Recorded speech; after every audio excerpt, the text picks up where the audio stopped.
There are 4 MBTI preference pairs: extroversion or introversion, opposite ways to direct and receive energy; sensing or intuition, opposite ways to take in information; thinking or feeling, opposite ways to decide and come to conclusions; and judging or perceiving, opposite ways to approach the outside world.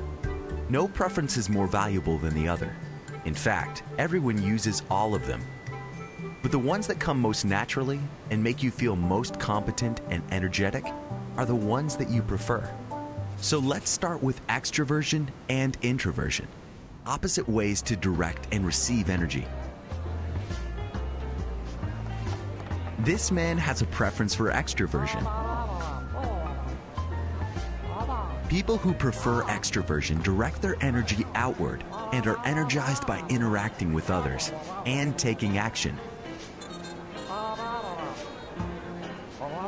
He's excited about meeting people as much as seeing the art. This woman has a preference for introversion. People who prefer introversion direct their energy inward and are energized by reflecting on their experiences and ideas. But she enjoys art and is looking forward to seeing a few friends this evening. She spots the friend she agreed to meet there and heads over to say hi. A common misconception is that I's are not as outgoing or as socially adept as E's, but that's not true.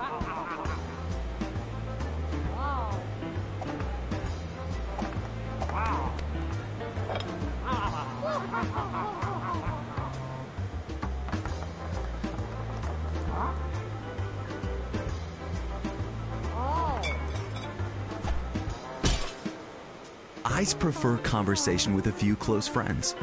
She'll spend the rest of the evening with her friends talking about a few topics that really interest them, whereas he tends to have broad interests and will discuss them with anyone who is interested.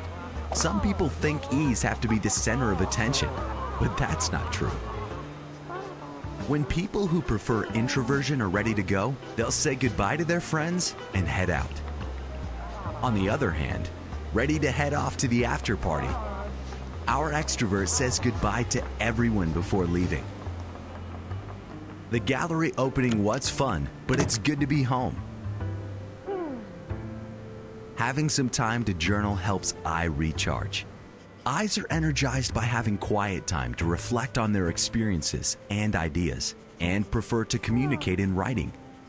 E also had fun at the gallery opening. Meeting and talking with so many people was really energizing. E's are energized by interacting with people and by talking about experiences and ideas. As you can see, these are opposite but equally valuable ways to direct and receive energy. Next, let's look at sensing and intuition, opposite ways to take in information. In this example, we see S and N returning from their recent trip to Europe. Even though the couple traveled together, what they paid attention to and recall is very different. How was your trip? She has a preference for sensing. People who prefer sensing tend to process things in a step-by-step linear sequence. They observe and remember specific information, like this, or this. S also tends to focus on what is factual and concrete.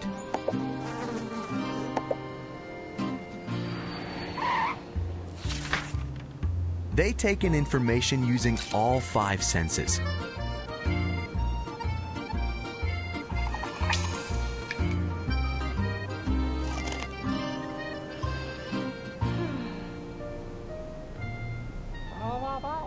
He has a preference for intuition, which means he pays attention to themes and remembers the big picture, like how romantic the whole trip was. Instead of facts, he focuses on the meaning of his experiences and making connections, like how the Colosseum reminds him of a gladiator movie he watched as a kid, which makes him think of going camping. We should go camping sometime. N's tend to be imaginative and trust their inspiration and enjoy seeing future possibilities. For example, this meal was delicious, and N wonders, what would it be like if I hosted my own cooking show? I wonder how much one of those professional cameras might cost. I should take more pictures. Even though these are opposite ways to take in information, both are equally valuable and useful. Let's move on to thinking and feeling, opposite ways to make decisions.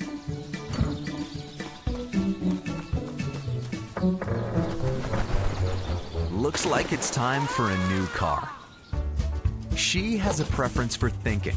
She's making a pros and cons list for the car she's considering. Because people who prefer thinking make decisions by weighing logical consequences from an objective point of view.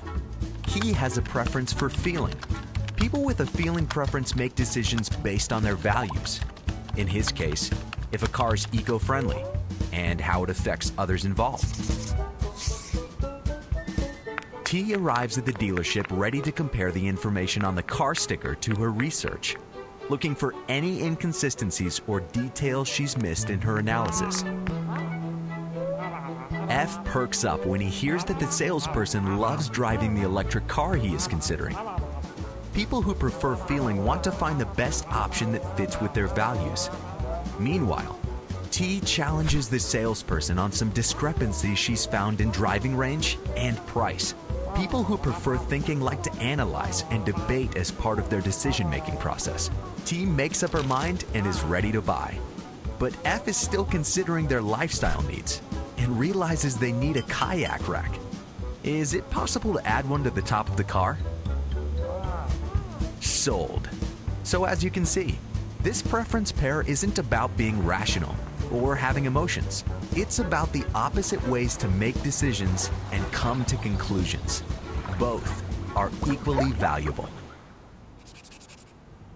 And finally, judging and perceiving. Opposite ways to approach the outside world. In this example, both J and P are hosting parties tonight at 7. Let's see how each might organize their time today. She has a preference for judging, which means she likes to make a plan and get it done. He has a preference for perceiving. His planning is more flexible because he likes to keep his options open. P's also tend to live in a spontaneous way, while J's prefer sticking to a plan and schedule.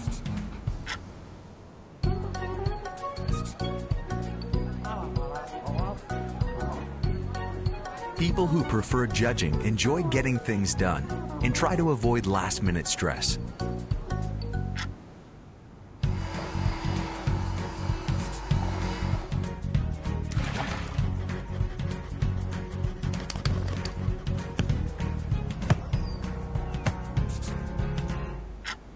People who prefer perceiving get things done too. However, they're often energized by that last-minute rush. Even though these are opposite ways to approach the outside world, both are equally valuable. Remember, no preference is more valuable than the other. In fact, everyone uses all 8 of them. But the ones that come most naturally and make you feel most competent and energetic are the ones that you prefer.